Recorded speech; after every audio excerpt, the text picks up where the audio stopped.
Sentry versus doomsday. अब ये दोनों अपने यूनिवर्स के सबसे बड़े पावर हाउसेस में से एक है। एक तरफ है सेंट्री और दूसरी तरफ है डूम्सडे, डीसी का वो मॉन्स्टर जिसने सुपरमैन को ही मार दिया था। लेकिन क्वेश्चन ये है, अगर ये दोनों लड़ते हैं तो कौन जीतेगा? आज हम इनकी पावर, स्ट्रेंथ और वीकनेस को कंपेयर करेंगे और फिर पता करेंगे कि आज के सुपर बैटल का विनर कौन बनता है। पहले थोड़ा सा इन दोनों के बारे में जान लेते हैं। सेंट्री एमसीयू का ऐसा सुपर हीरो है जिसे हल्क से भी ज्यादा पावरफुल माना जाता है। उसकी स्ट्रेंथ, स्पीड और ड्यूरेबिलिटी इतनी है कि इसने इजीली न्यू एवेंजर्स को कूट दिया था। इसके पास हीट मैनिपुलेशन भी है, फिर ये फोर्स फील्ड बना सकता है और फ्यूचर में बहुत ज्यादा पॉसिबिलिटी है कि सेंट्री मैटर को मॉलिक्यूलर लेवल पर चेंज कर दे।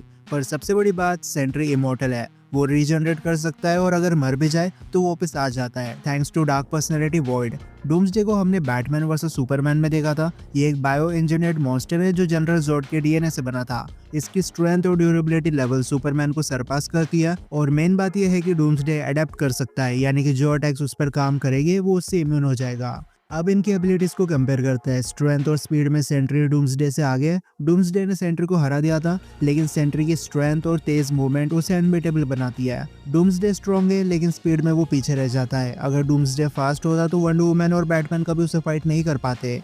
ड्यूरेबिलिटी और रीजनरेशन में दोनों टफ है, लेकिन सेंट्री की रीजनरेशन इंस्टेंट है। वो किसी भी अटैक से रिकवर कर सकता है, जबकि डूम्सडे के पास एडेप्टेशन है। वो इवोल्व करता है, लेकिन सेंट्री की इमॉर्टिलिटी उसे एज देती है। बट सेंट्री के पास 2-3 स्पेशल एबिलिटी देखने मिल जाती है, जैसे टेलीकिनेसिस। इसलिए डूम्सडे से फाइट करने के लिए सेंट्री को उसके पास जाने की जरूरत नहीं है। और बैरियर क्रिएशन को हम कैसे भूल सकते हैं? सेंट्री अपने बॉडी के अराउंड इनविजिबल बैरियर बना लेता है, जिसकी वजह से उसे टच करना इम्पॉसिबल है। और जो चीज सेंट्री को सबसे ज्यादा एडवांटेज देगी वो है उसकी इमॉर्टिलिटी, जबकि डूम्सडे के पास ऐसा कोई ऑप्शन नहीं है। एक बार डिस्ट्रॉय हो गया तो उसका चैप्टर वही खत्म हो जाएगा। तो सोचो अगर ये दोनों लड़े तो क्या होगा? सेंट्री अपने स्पीड से डूम्सडे को कंफ्यूज कर सकता है और एनर्जी ब्लास्ट या फिर रॉ पावर से उस पर अटैक कर सकता है। डूम्सडे की स्ट्रेंथ जबरदस्त है, लेकिन सेंट्री के सामने वो आउटमैच रहेगा। डूम्सडे अटैक होने पर खुद अडेप्ट कर जाता है, तो ये एक प्रॉब्लम बन सकती है अगर वो सेंट्री के अटैक से इम्यून हो जाए तो। लेकिन सेंट्री के पास इतने सारे अटैक्स ऑप्शन है कि डूम्सडे हर चीज का जवाब नहीं दे पाएगा। सेंट्री की मेंटल इंस्टेबिलिटी भी एक वीकनेस बन सकती है, लेकिन डूम्सडे भी इंटेलिजेंस लैक करता है, इसलिए उसके पास इस कमजोरी को टारगेट करने का दिमाग ही नहीं है। तो ये फैक्टर तो यहाँ पर काम नहीं करेगा। तो फाइनल कंक्लूजन की बात करें तो सेंट्री यहाँ पर जीत जाएगा। उसकी स्पीड, हीट मैनिपुलेशन, रीजनरेशन और इमॉर्टिलिटी उसे डूम्सडे से ऊपर रखती है। डूम्सडे ने सुपरमैन को मार रखा है, लेकिन सेंट्री और सुपरमैन दोनों काफी अलग है। अगर डूम्सडे सेंट्री को एक बार मार भी दे तो सेंट्री वापस आ जाएगा और डूम्सडे के पास ऐसा कोई बैकअप नहीं है। इसलिए इनकी फाइट बहुत लंबी चल सकती है, लेकिन आखिर में जीतना सेंट्री को ही है। क्या जॉन वॉकर बकी और कैप से ज्यादा स्ट्रॉन्ग है? अब एमसीयू में बहुत सारे सुपर सोल्जर्स देखने मिल जाते हैं। ये बात अलग है, सिर्फ स्टीव रॉजर्स को रियल सुपर सोल्जर सेरम दिया गया था, बाकी सेरम एक तो इनकम्प्लीट थे या फिर रेप्लिकास थे। पर सुपर सोल्जर सेरम अच्छे को और बेहतर बना देता है और बुरे को और बदतर। और क्योंकि कुछ लोग नेचुरली बहुत ज्यादा स्ट्रॉन्ग होते हैं या फिर उन्होंने सेरम लेने से पहले बहुत हार्ड ट्रेनिंग की होती है, इसलिए वो दूसरे सुपर सोल्जर को सरपास कर देते हैं। और जॉन वॉकर भी इन्हीं में से एक है। जॉन ऑफिशियली कैप्टन अमेरिका का सक्सेसर था, जिसे खुद यूएस गवर्नमेंट ने चुना था। वो तो इसके एक्शंस की वजह से टाइटल हाथ से निकल गया, पर सेरम लेने से पहले जॉन ने बहुत हार्ड ट्रेनिंग की थी, इसलिए हैंड टू हैंड फाइट में बहुत अच्छा है।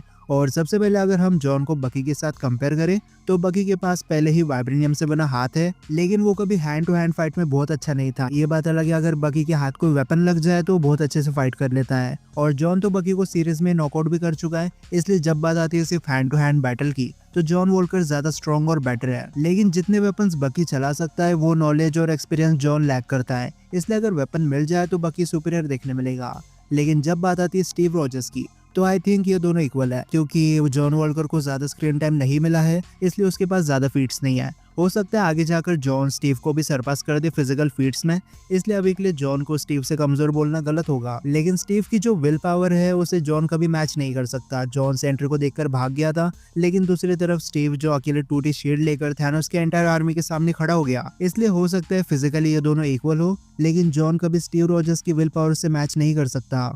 वर्दी captain America versus Sam with vibranium wings. अब एक तरफ है वर्दी captain America from Avengers end game, अपना ओजी स्टीव रॉजर्स, और दूसरी तरफ है new captain America from captain America brave new world. और अब सैम विल्सन के पास इसका न्यू वाइब्रेनियम एक्सोसूट है। दोनों के पास वाइब्रेनियम शील्ड देखने मिल जाती है, दोनों के पास इंसेंस स्किल है। लेकिन अगर ये दोनों लड़ते हैं तो कौन जीतेगा? चलो इसे ब्रेक डाउन करते हैं। पहले तो दोनों के वेपन्स और एबिलिटीज समझते हैं। स्टीव रोजर्स एंड गेम में थॉर का हैमर उठा लेता है, इसका मतलब अब इसके पास थॉर की पावर्स है। ये लाइटनिंग समन कर सकता है, ये चाहता तो थॉर की तरह हैमर स्विंग करके उड़ भी सकता था। और ओडिन की स्पेल के अकॉर्डिंग स्टीव रोजर्स की जो फिजिकल स्ट्रेंथ है वो भी यहाँ पर एनहांस हो जानी चाहिए थी। लेकिन हम साफ देख सकते हैं कि स्टीव और थॉर की फिजिकल स्ट्रेंथ में काफी बड़ा गैप था। और स्टीव के पास वाइब्रेनियम शील्ड भी है जो थैनोस ने तोड़ दी थी। New captain America Sam Wilson के पास एक वाइब्रेनियम एक्सो सूट है जो वकांडियन टेक से बना है। इससे सैम को एनहांस स्ट्रेंथ, ड्यूरेबिलिटी और फ्लाइट मिलती है। लेकिन अब ये वाइब्रेनियम विंग्स काइनेटिक एनर्जी को एब्जॉर्ब करके रिलीज भी कर सकते हैं। अब स्ट्रेंथ और वीकनेस देख लेता है। वर्दी के आप म्यूनिर के साथ गॉड लेवल पर चले जाता है और इसने तो थैनोस को भी टक्कर दी थी। और रही बात वीकनेस की, तो अगर म्यूनिर ना हो तो शायद स्टीव अपने बॉडी से लाइटनिंग प्रोजेक्शन ना कर पाए। अब वाइब्रेनियम सूट की वजह से सैम की एबिलिटीज काफी ज्यादा एनहांस्ड हो जाती है और इसे फुल बॉडी प्रोटेक्शन भी मिलती है। लेकिन रेड हल्क ने इसका सूट डैमेज कर दिया था। इनफैक्ट रेड हल्क के एक पंच से काइनेटिक एनर्जी अब्सॉर्ब करने वाले विंग्स डैमेज होकर ढीले हो गए थे। अटैक की बात करें तो वर्दी के आपके पास लाइटनिंग अटैक्स और म्यूनिर के फिजिकल स्ट्राइक्स है। स्टीव रोजर्स चाहे तो एक ही बार में काफी हैवी और डिस्ट्रक्टिव लाइटनिंग स्ट्राइक प्रोड्यूस कर सकता है। और न्यू के आपके पास सूट की स्ट्रेंथ और विंग्स के शॉकवेव्स है, पर ये सारी पावर्स टेक्नोलॉजी बेस्ड है, डिवाइन नहीं। या वर्दी के आप एडवांटेज पर रहेगा क्योंकि magic beats technology any day in MCU. Defence में वर्दी के आपके पास उसकी शील्ड है और न्यू के आपके पास फुल बॉडी प्रोटेक्शन सूट। लेकिन रेड हल्क ने इसे क्रैक कर दिया था तो ये परफेक्ट नहीं है। पर हमें आज तक पता नहीं चला कि म्यूनिर लिफ्ट करने के बाद स्टीव रोजर्स की ड्यूरेबिलिटी थॉर लेवल की हुई थी या नहीं, इसलिए डिफेंस में टाई होता है।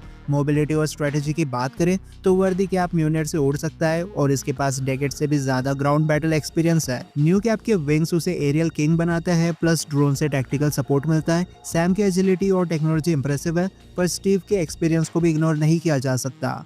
तो अब अगर ये दोनों लड़ते हैं तो वर्दी कैप लाइटनिंग से सैम के ड्रोन्स को फ्राई कर देगा और म्यूनिर के हिट से सूट को तोड़ भी सकता है। न्यू कैप अपनी स्पीड और ड्रोन से स्टीव रोजर्स को कंफ्यूज कर सकता है, लेकिन मैजिकल पावर्स के आगे कितना टिकेगा। ओवरऑल वर्दी कैप यहाँ जीत जाएगा क्योंकि थॉर की पावर्स डिवाइन है और सैम का सूट टेक बेस्ट है जिसकी एबिलिटीज लिमिटेड है। फाइनल कंक्लूजन की बात करें तो वर्दी कैप्टन अमेरिका इस सुपर बैटल में जीत जाता है। वंडा ने माइंड स्टोन कैसे क्रिएट कर दिया था? माइंड स्टोन 6 इन्फिनिटी स्टोन्स में से एक है, लेकिन काम पूरा होने के बाद थैनोस ने सारे स्टोन्स को डिस्ट्रॉय कर दिया था, जिसमें से एक माइंड स्टोन भी था। अब सबसे पहले याद करो एपिसोड 8 का फ्लैशबैक। उसने लोकी सेप्टर को टच किया जिसमें माइंड स्टोन था, और क्या हुआ? स्टोन ने सडनली रिएक्ट किया। उसने वंडा की हिडन पावर्स को एम्पलीफाई किया और विजन दिखाया, जहां वंडा ने खुद को स्कारलेट विच के रूप में देखा था। इसका मतलब है कि माइंड स्टोन की एनर्जी या एसेंस वंडा के अंदर कहीं ना कहीं इम्प्रिंट हो गई थी। ये कनेक्शन ही बाद में बड़ा काम करता है। फिर वंडा विजन में हमें पता चला कि वंडा असल में स्कारलेट विच ही थी। उसके पास कियोस मैजिक भी है और अब वंडा इस मैजिक के भरोसे सीधा रियलिटी को मैनिपुलेट कर सकती है। तो जब वंडा ने वेस्ट व्यू में हेक्स बनाया तब उसने विजन को भी वापस बना दिया और साथ में उसके फोरहेड पर माइंड स्टोन भी था। ये सब कियोस मैजिक का कमाल था। पर ध्यान से सुनो, ये माइंड स्टोन असली इन्फिनिटी स्टोन नहीं था। ये एक मैजिकल रेप्लिका था जो सिर्फ हेक्स के अंदर काम करता था। हेक्स के कमजोर होते ही विजन डिसइंटीग्रेट होना शुरू हो जाता है और जब वंडा ने हेक्स को खत्म किया तो विजन और माइंड स्टोन दोनों गायब हो गए। सीरीज के एंड में वंडा ने विजन से कहा था, you are the piece of the mind stone that lives in me. इसका सीधा मतलब जो विजन और माइंड स्टोन उसने बनाया था वो उसके अंदर छुपे माइंड स्टोन की एसेंस का मैनिफेस्टेशन था, जो कियोस मैजिक से जिंदा किया, रियल नहीं बस मैजिकल था। तो आई होप अब आपको कोई कंफ्यूजन नहीं होगी। लेकिन आज के क्वेश्चंस को हम यही खत्म करते हैं। अब मैं आपसे कल मिलता हूँ न्यू सुपर बैटल के साथ, इसलिए तब तक गुड बाय।